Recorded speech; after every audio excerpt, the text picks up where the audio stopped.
క్రీస్తునందు ప్రియమైన దేవుని బిడ్డలారా, జీసస్ హోలీ ఫైర్ మినిస్ట్రీస్ వారు ఈ ఆదివార దినమున ఉదయకాలపు వేకువజామున తండ్రి కుమార పరిశుద్ధాత్మ త్రియేక దేవుని నామంలో ప్రార్థన చేయుచున్నాం. అద్భుతకరుడు, ఆశ్చర్యకరుడు, ధవలవనుడైన దేవుని సన్నిధిలో ప్రార్థించడానికి ఉదయకాల సమయమున యెహోవా రాఫా అంటే యేసు ప్రభు యొక్క చేసిన స్వస్థత కార్యముల గురించి ఈ ఆదివార దినమున ధ్యానించుకుందాం. యేసు ప్రభు మార్కు సువార్త 5వ అధ్యాయము 21 నుండి 28 వచనాల్లో చూస్తే ఇక్కడ 2 స్వస్థత కార్యాలు జరిగినట్లుగా చూస్తూ ఉన్నాం. 2 స్వస్థత కార్యాలు చూడండి. ఇక్కడ వాక్యం 21వ వచనంలో, యేసు మరలా దోణి ఎక్కి అద్దరికి వెళ్ళినప్పుడు బహుజన సమూహము ఆయన వద్దకు కూడి వచ్చెను. ఆయన సముద్ర తీరం నుండగా సమాజ మందిరపు అధికారులలో యాయీరు అని ఒకడు వచ్చి ఆయనను చూచి ఆయన పాదముల మీద పడి, నా చిన్న కుమార్తె చావనైనది, అది బాగుపడి బ్రతికినట్లు నీవు వచ్చి దానిని నీ చేతులుంచవలనని ఆయనను మిగులను బతిమాలుకొనగా. ఇక్కడ చూస్తే మొదటిగా దేవుడు ఇక్కడ ఎవరిని ఈ అధ్యాయంలో చూస్తే ఎవరిని స్వస్థపరిచినాడు అని ఆలోచిస్తే యాయీరు కుమార్తెను ఇక్కడ చూస్తే మొదటగా ఏముంది, సముద్ర తీరమున సమాజ మందిరంలో అధికారులలో అయిన ఒకడు యాయీరు అనబడిన అతడు తన కుమార్తె చావనయ్యున్నదని ఏం చేసినాడు ఇక్కడ, మొదటగా యేసయ్యను వేడుకున్నట్లుగా చూస్తున్నాం. ఆయన పాదముల మీద పడినాడు. ఏమన్నాడంటే చూడండి, ఆయన పాదాల దగ్గరికి అతడు వెళ్ళాడు. ప్రియమైన సహోదరి సహోదరుడా, యెహోవా రాఫా ఆయన యేసు ప్రభు స్వస్థత కలిగించే గొప్ప దేవుడు.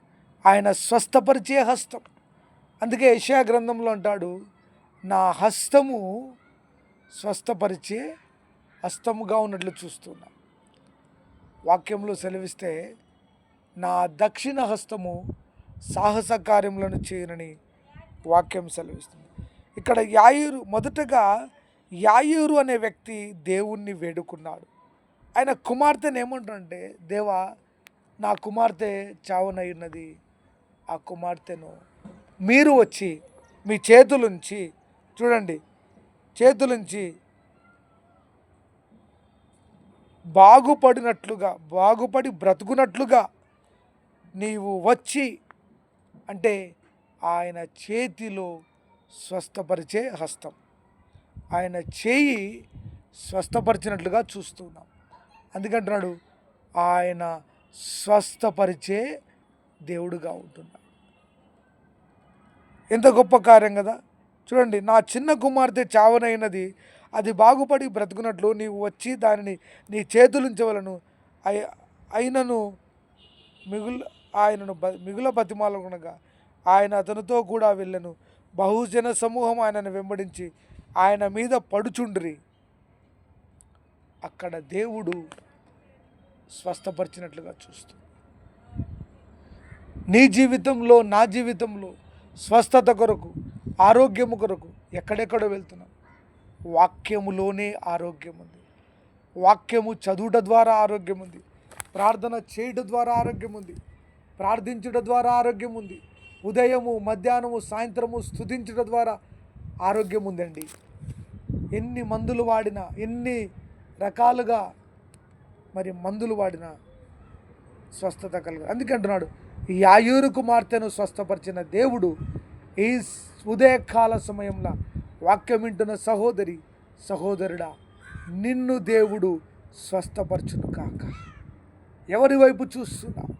మనుషుల వైపు చూస్తున్నావా? డాక్టర్ల వైపు చూస్తున్నావా? లోకాన్ని చూస్తూ ఉన్నావా? అయితే యేసు ప్రభు అంటున్నాడు, ఈ ఉదయకాలమున యాయీరు కుమార్తెను దేవుడు బాగుపరిచినట్లుగా. అంటే ఇక్కడ యేసు ప్రభును నమ్మాడు, యేసు ప్రభు యందు స్వస్థత ఉందని విశ్వసించాడు, యేసు ప్రభు ద్వారానే సంపూర్ణమైన విడుదల కలుగుతుందని కనుక్కొని ఆయన అక్కడ స్వస్థత కార్యం జరిగినట్లుగా చూస్తూ ఉన్నాం. చూడండి, అదేవిధంగా చూస్తే ఇక్కడ మంచి మాటలు ఉన్నాయి కదా. అదేవిధంగా ఇంకొక స్వస్థత కార్యం, దేవుడు చేసిన స్వస్థత కార్యాల గురించి మనం ధ్యానించుకుంటున్నాం. యెహోవా రాఫా, యెహోవా రాఫాగా ఉంటున్నాడు. అందుకే 5వ అధ్యాయంలో చూస్తే దేవుడు అద్భుతాలు చేసింది. అందుకే అంటున్నాడు, ఇక్కడ ఏమంటున్నాడు చూడండి, మంచి మాటలు చెప్తున్నాడు. 12 ఏళ్ల నుండి రక్తస్రావం కలిగిన యొక్క స్త్రీ ఉండెను. ఆమె అనేక వైద్యుల చేత ఎన్నో తిప్పలు పడి 25వ వచనంలో తనకు కలిగినదంతా వ్యయము చేసుకుని ఎంత మాత్రమును ప్రయోజనం లేక మరింత సంకటం పడెను. ఆమె యేసును గూర్చి విని, నేను ఆయన వస్త్రములు మాత్రము ముట్టిన బాగుపడుదును. హల్లెలూయా. దేవుని వాక్యం ఏం సెలవిస్తుందంటే చూడండి, 2వ స్వస్థత ఈ మార్కు సువార్త 5వ అధ్యాయంలో చూస్తే దేవుని వాక్యంలో ఏముందంటే, 12 ఏళ్ల నుండి రక్తస్రావం కలిగిన ఒక స్త్రీ ఉండెను. ఆమె ఎక్కడికి వెళ్ళిందంటే 12 సంవత్సరాల నుండి ఆమెకు రక్తస్రావం జరుగుతూనే ఉంది. అయితే ఆమె అనేక వైద్యుల చేత, అంటే ఆ రోజుల్లో వైద్యులు లేరా అంటే వైద్యులు ఉన్నారు. ప్రియమైన సహోదరి సహోదరుడా, పరిశుద్ధాత్మ దేవుడు ఈ ఉదయకాల సమయంలో సూటిగా నీతో మాట్లాడును గాక. స్వస్థత 12 సంవత్సరాల నుండి బాధపడుతుందండి. ఇక్కడ వాక్యంలో ఏమో చూడండి, ఆమె అనేక వైద్యుల చేత ఎన్నో తిప్పలు పడి తనకు కలిగినదంతా వేము చేసుకుని ఎంత మాత్రమును ప్రయోజనం లేక మరింత సంకటపడెను. ఆమె ఎవరి గురించి అలా బాధపడుతూ ఉన్నప్పుడు ఆమె ఎవరి గురించి వినంటే యేసయ్య గురించి మొదటగా ఆమె వినడం నేర్చుకుంది. యేసు ప్రభు ఇక్కడికి వస్తున్నాడు, రోగులను స్వస్థపరుస్తున్నాడు, దీనులను వాక్యము ద్వారా దీవిస్తున్నాడు. ప్రార్థన ద్వారా దేవుడు గొప్ప కార్యాలు. ఆమెలో ఏమి నమ్మకం? మొదటగా ఆమె యేసు క్రీస్తును నమ్మింది. రెండవదిగా యేసు ద్వారా స్వస్థత 12 సంవత్సరాల నుండి నాకు ఎక్కడ కాలేదు ప్రభువా అని ఆమెను యేసును గూర్చి విని ఏమనిందంటే చూడండి, నేను ఆయన వస్త్రములు, అక్కడ చాలా గుంపులు గుంపులుగా చూడండి, మామూలు దైవజనులు వస్తేనే కాలేజీలు నిండిపోయి ఆ దైవజనులు మన దగ్గరికి కూడా రాలేరు. అయితే యేసు ప్రభు సంచరించుచుండగా చూడండి, ఆమె అనుకుంది, నేను ఆయన వస్త్రములు మాత్రమే ముట్టితే ఆమెలో విశ్వాసం గొప్పది. కొంతమంది స్వస్థల కోసం అక్కడ ఇక్కడ ఎన్నో రకాలుగా ఏదేదో ఏమేమో ఆడిగో స్వస్థత, ఈడిగో ఆడిగోయి ఈడిగోయి, ఇవన్నీ లోకాల్లో స్వస్థత కలుగుతుంది. కానీ ఇక్కడ యేసు ప్రభు మాటలు వింటే చూడండి, ఆమె హృదయంలో అనుకుంది, ప్రభువా నేను నీ వస్త్రపు చెంగు తాకగానే నా రక్తస్రావము ఆగిపోతుంది. హల్లెలూయా, హల్లెలూయా. మరి దేవుడు ఈ ఉదయకాల సమయంలో ఎవరి వైపు చూస్తున్నావు సహోదరుడా, సహోదరి? చూడండి, జన సమూహంలో ఆయన వెనుకకు వచ్చి ఆయన వస్త్రములు ముట్టెను. చూడండి ఎంత మంచి మాట. మార్కు సువార్త 5వ అధ్యాయం 29, వెంటనే ఆమె రక్తధార కట్టెను కనుక శరీరంలోని ఆ బాధ నివార అయినది అని గ్రహించు. చూడండి, మనకు బాగా దాహం వేస్తున్నప్పుడు ఎండాకాలంలో ఎన్ని స్ప్రైట్లు తాగినా, ఎన్ని థమ్సప్లు, ఎన్ని కూల్ డ్రింక్స్ తాగినా కూడా మంచిగా కూల్ వాటర్ తాగితే మనకి ఎలా విడుదల ఉంటుంది. తర్వాత మన తలంతా భారంగా ఉన్నప్పుడు, మన శరీరం అంతా గజిబిజిగా ఉన్నప్పుడు మనము శరీరానికి తలకు స్నానం చేసుకుంటే ఎంత ప్రశాంతంగా ఉంటుందో అట్లా ఇక్కడ కూడా చూడండి ఏమంటుంది, ఆమె ఏమంటుంది చూడండి, ఆయన వస్త్రము ముట్టెను, వెంటనే ఆమె రక్తధార కట్టెను గనుక ఆ బాధ వెళ్ళిపోయింది. హల్లెలూయా. వెంటనే యేసు తనలో నుండి ప్రభావం బయలువెళ్ళనని తనలో తాను గ్రహించి జనసమూహం వైపు తిరిగి, నా వస్త్రములు ముట్టిన దేవునగా ఆయన శిష్యులు జనసమూహం మీద పడుచుండుట చూచుచున్నారే, నన్ను ముట్టిన దేవుడిని అడుగుచున్నవనిరి. ఆ కార్యము చేసిన ఆమెను కనుగొలని ఆయన చుట్టూ చూచెను.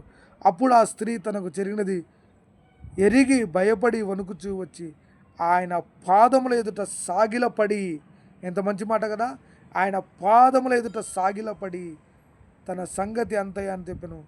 అందుకు ఆయన, కుమారి, నీ విశ్వాసము నిన్ను స్వస్థపరచెను, సమాధానము గల దాని వైపొమ్ము, నీ బాధ నివారైనది, నీకు స్వస్థత కలుగునుగాక అని అతనితో చెప్పాను. ఎంత గొప్ప దేవుడండి, ఎంత ప్రేమ కలిగిన దేవుడండి. మరి ఈ రోజుల్లో దైవజనులారా, మీరు స్వస్థత ప్రార్థనలు చేస్తున్నారు, అద్భుతాలు చేస్తున్నారు. మరి ఆ రోజుల్లో అద్భుతాలు లేవా? యేసు ప్రభు ఉన్నప్పుడు అద్భుతాలు లేవా? యేసు ప్రభు ఏమన్నట్టురండి, ఆమె ఎవరో అని తెలుసుకుంటే మొదటగా ఆమె వణుకుచూ వచ్చి ఆమె బాధంతా తండ్రితో చెప్పుకొని ఆయన పాదముల మీద పడి స్వస్థత కలుగునుగాక అన్నప్పుడు, కుమారి, నీ విశ్వాసమే నిన్ను స్వస్థపరచును. హల్లెలూయా. యేసు ప్రభు స్వస్థపరిస్తే యేసు ప్రభు శిష్యులు కానీ దేవుడు కానీ కృతజ్ఞత కానుక అడగలేదు, ధనం అడగలేదు, లేకపోతే వెండి అడగలేదు, బంగారు అడగలేదు. సేవ చేయడానికి డబ్బులు అవసరమే, కానీ దేవుడు చూడండి, ఆ రోజుల్లో ఒకవేళ యేసు ప్రభు కూడా ఏమైనా ఆశ పడిలాడా చూస్తే, ఆయన దేవుడు కనుక కనికరపడి ఆమెను ఏమన్నాడు, సమాధానము గల వైదాన్ని పొమ్ము. ఈ రోజుల్లో దైవ సేవకులు చాలామంది స్వస్థతలు అన్నీ చెప్తున్నారు. అయితే దేవుని యేసు ప్రభు లాంటి ఏమంటారు చూడండి ఇక్కడ, నీ బాధ నివారైన, నీకు స్వస్థత కలుగునుగా కానీ ఆమెతో చెప్పాను. దేవునికి స్తోత్రం. 2 స్వస్థతలు. యాయిరు కుమార్తె, యాయిరు అనే వ్యక్తి వచ్చి దేవుని పాదముల మీద పడి దేవుణ్ణి వేడుకొని ఆమె కుమార్తెను స్వస్థపరిచినట్లుగా ప్రభు స్వస్థపరిచారు. ఆయనకు మహిమ కలుగునుగా. రెండవదిగా 12 సంవత్సరాల నుండి రక్తస్రావం కలిగిన దేవుడు స్త్రీని స్వస్థపరిచి, సమాధానమిచ్చి, శాంతినిచ్చి, జ్ఞానమిచ్చి, తెలివినిచ్చి, అదే నువ్వు నేను ఒక స్వస్థత జరిగిందంటే మా సంస్థకి ఏమి ఇస్తావు? స్థలం ఇస్తారా, లేకపోతే బంగారు ఇస్తారా, వెండి ఇస్తారా అని వాళ్ళు కూడా ఈ దినాల్లో ఉన్నారు. దేవుడు ధనాన్ని ఎప్పుడు ప్రేమించాడు, ఎందుకంటే ఆయన సృష్టికర్త. అందరూ అంటారు డబ్బులు లేకుంటే సేవ ఎట్లా చేస్తావన్న. సేవ చేయడానికి దేవునికి తెలుసు నీకు ఎంత ఇవ్వాలి, ఎక్కడ స్థలం ఇవ్వాలి, ఏడ ప్రార్థన కట్టాలి, ఎక్కడ ఉండాలని. నువ్వు ఎంత అడిగినా దేవుని చిత్తంలో లేకుంటే ₹1 కూడా దేవుడు నీకు రాదు. ఇక్కడ చూడండి, ఈ 2 స్వస్థతలు గమనిస్తే ఇక్కడ 2 చోట్ల కూడా ఆయన కనికరపడి, ఆయన జాలిపడి. అందుకే ఎవరైనా వ్యాధిగ్రస్తులు ఉంటే ఈ ఉదయకాల సమయంలో మీ మీద మీరు చేతులు ఉంచుకొని విశ్వాసంతో ప్రార్థన చేస్తాం. పరిశుద్ధుడైన తండ్రి, ఈ ఆదివార దినమున ఉదయకాలమున పరిశుద్ధుడా, మార్కు సువార్త 5వ అధ్యాయము లో 21 నుండి 25 వచనాలు చూస్తే 2 స్వస్థత కార్యాలు మీరు జరిగించారు. మొదటిగా యాయిరు కుమార్తెను స్వస్థపరిచినట్లుగా సమాధానం ఇచ్చారు, స్వస్థత ఇచ్చారు, అద్భుతాలు జరిగించారు. అందుకే మీరు అద్భుతకరుడు, ఆశ్చర్యకరుడు, యెహోవా రాఫా, యెహోవా నిస్సి, యెహోవా షాలోమ్, యెహోవా రొఫేకా, యెహోవా సిద్గే అని మేము నమ్ముతున్నాం తండ్రి. మరి ఈ ఉదయకాలం ఆదివార దినమున వాక్యం వింటున్న సహోదరులు ఎవరైనా అనారోగ్యంతో ఉంటే యేసు నామములో స్వస్థత కలుగునుగాక. యాయిరు కుమార్తెను స్వస్థపరిచిన దేవా, క్యాన్సర్ పేషెంట్లు, కిడ్నీ పేషెంట్లు, నైనా బీపీ, షుగర్, థైరాయిడ్, ఎన్ని రకాలుగా ఉన్న ప్రభా, సంతానలేమి, కుటుంబంలో నెమ్మది లేక, శాంతి లేక, సమాధానం లేకున్నారు ప్రభు, యేసు నామములో స్వస్థత పరిచి సమాధానం నింపండి. 12 సంవత్సరాల నుండి రక్తస్రావం గల స్త్రీని నీ వస్త్రపు చెంగు తాకగానే నీలో నుండి ప్రభావం బయలుదేరి ఆ స్త్రీని స్వస్థపరిచి సమాధానం ఇచ్చి వాక్యముతో నింపి పరిశుద్ధాత్మతో నింపినందుకు స్తోత్రం నాయన. ఈ యొక్క హోలీ ఫైర్ మినిస్ట్రీస్ ద్వారా అనేక బిడ్డలను దీవించండి, కుటుంబాలలో అద్భుతాలు జరిగించండి, కుటుంబాలలో నెమ్మది దయచండి, స్వస్థత కలిగించండి. అనారోగ్యాన్ని బంధిస్తున్న యేసు నామములో ఎన్నో సంవత్సరాల నుండి రోగము చేత పిల్లలు కాకుండా కుటుంబంలో నెమ్మది లేక ఉంటున్న బిడ్డలకు ఈ ఉదయకాల సమయంలో స్వస్థత కలుగును గాక, స్వస్థత కలుగును గాక. నా తండ్రి దేవా కనికరించండి నైనా, యేసు నామంలో స్వస్థత. అనారోగ్యంతో ఉన్న వృద్ధుల కొరకు, షుగర్ పేషెంట్ల కొరకు, ఆపరేషన్ జరిగిండగా అయ్యా ఎంతమంది బిడ్డలకు డిఎస్సి పరీక్షలు రాస్తున్నారు ప్రభా, ఇంజనీరింగ్ స్టూడెంట్స్ ఎంతమంది బిడ్డలు దూరం ఉండి చదువుతున్నారు, నీట్ ఎగ్జామ్ రాసి సీటు కోసం ప్రయత్నిస్తున్న బిడ్డల కొరకు ప్రార్థన చేస్తున్నారు, డిఎస్సి ఎగ్జామ్ రాస్తున్న బిడ్డల కొరకు ప్రార్థన. ఎంతోమంది అనారోగ్యంతో ఉన్నారు, పాపంలో ఉన్న, శాపంలో ఉన్నారు. ఇక్కడ 2 కార్యాలు జరిగాయి. స్వస్థత జరిగింది, వారు రక్షణ పొందారు. పాపమునకు కలిగిన స్వస్థత, పరిశుద్ధుడైన యేసు వస్త్రపు చెంగు తాకగానే స్వస్థత కలిగి.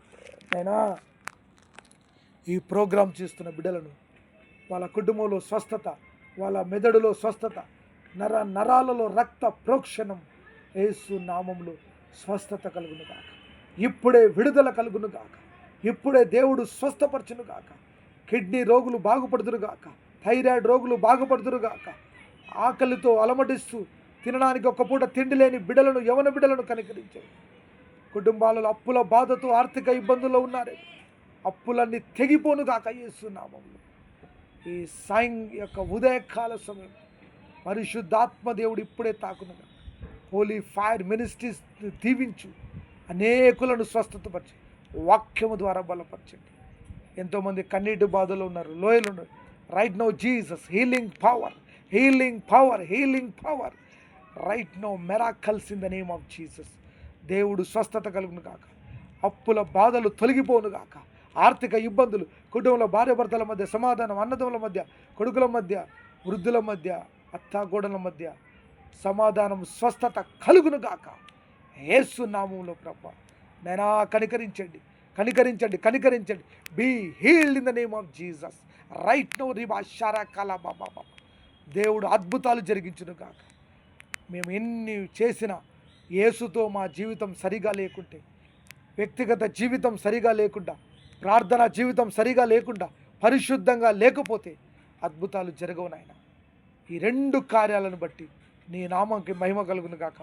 ఇలాంటి స్థితిలో ఎవరైనా ఉంటే వారిని స్వస్థపరచండి. రక్త సంబంధికులు, పెద్దలు ఎవరైనా అస్వస్థతగా ఉంటే యేసు నామములో, నూతన గృహం కట్టున్న వారికి, పెళ్లి రోజు జరుపుకుంటున్న వారికి, బర్త్డేలు, చిన్న బిడ్డల పుట్టినరోజులు జరుపుకుంటున్న వాళ్ళని దీవించండి, వారిని ఆశీర్వదించండి. Jesus Holi fire ministries prayer hall కొరకు ప్రార్థన చేస్తున్నాం, స్తుతిస్తున్నాం. స్థలము కొరకు ప్రార్థన చేస్తున్నాం. ఎవరైనా తండ్రి స్పాన్సర్స్ ముందుకు రాగలటకు, వారి కుటుంబాలలో అద్భుతాలు జరుగును గాక, ఆశ్చర్యకారాలు జరుగును. స్థలం ఇవ్వటకు కృప చూపి స్పాన్సర్లను లేవనెత్తండి నాయనా. నువ్వు స్పాన్సర్లను లేవనెత్తుమని, అద్భుతాలు జరిగించమని ప్రార్థన చేస్తాం. అనేకులను దర్శించమని, మా కుటుంబాలలో కూడా శాంతి, మా బిడ్డల చుట్టూ, మా బంధువుల చుట్టూ రక్త సముద్రం. మీ శత్రువులను ప్రేమించండి, మిమ్మల్ని ద్వేషించి వారి కొరకు ప్రార్థించండి, వారి కొరకు ఉపవాసం ఉండి ప్రార్థించండి, వారి పాపములను క్షమించండి. అప్పుడు దేవుడు మీకు స్వస్థత శీఘ్రముగా కలిగించునుగాక. హోలీ ఫైర్ మినిస్ట్రీ ద్వారా దీవించమని, యేసు నామములో ఈ వాక్యాన్ని ఆశీర్వదించమని యేసు నామములో అడుగుతున్నాం తండ్రి, ఆమేన్. ఎత్తైన కొండపైన ఏకాంతముగా చేరి రూపాంతర అనుభవము పొందా ప్రార్థించు ఓ ప్రియుడా, ప్రార్థించు నా ప్రియుడా, పరిశుద్ధ సన్నిధిలో ప్రభువుతో మాట్లాడు, పరిశుద్ధ సన్నిధిలో ప్రభువుతో మాట్లాడు, ప్రభువు నీతో మాట్లాడు వరకు ప్రార్థించు నా ప్రియుడా. ఎత్తైన కొండపైన ఏకాంతముగా చేరి రూపాంతర నిరంతర అనుభవము పొందా ప్రార్థించు ఓ ప్రియుడా, ప్రార్థించు నా ప్రియుడా.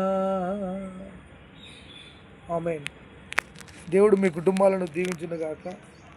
ఈ ఉదయకాలపు ప్రార్థనతో ఈ ఆదివార దినంన దేవుడు స్వస్థత కలిగించునుగాక. జీసస్ హోలీ ఫైర్ మినిస్ట్రీస్ కోసం ప్రార్థించండి. మా ఫోన్ నంబర్ 7659091876, 7659091876. ఈ మినిస్ట్రీ కోసం ప్రార్థించండి. మినిస్ట్రీ అవసరాలు, ప్రేరాల స్థలం కొరకు ప్రార్థించండి. ఎవరైనా దాతలు ముందుకు వస్తే స్థలం ఇవ్వండి. దేవుడు మిమ్మల్ని దీవించునుగాక. అదేవిధంగా ఈ యొక్క మినిస్ట్రీ ఆర్థికంగా ఎవరైనా సహాయం చేయాలనుకుంటే, మీకు ప్రేరేపించబడినట్లయితే, పరిశుద్ధాత్మ దేవుడు ఈ మినిస్ట్రీని అనేక రకాలుగా దేవుడు ఆశీర్వదిస్తున్న కనుక మీరు ఆర్థిక సహాయం కూడా ప్రభు పేరట మీకు దేవుడు ఒకవేళ ప్రేరేపిస్తేనే పరిశుద్ధాత్మ దేవుడు. మా ఫోన్ నంబర్ 7659091876. ఈ మినిస్ట్రీ కోసం ప్రార్థించండి. మినిస్ట్రీని బలపరచండి. Amen, amen, amen. Praise the lord.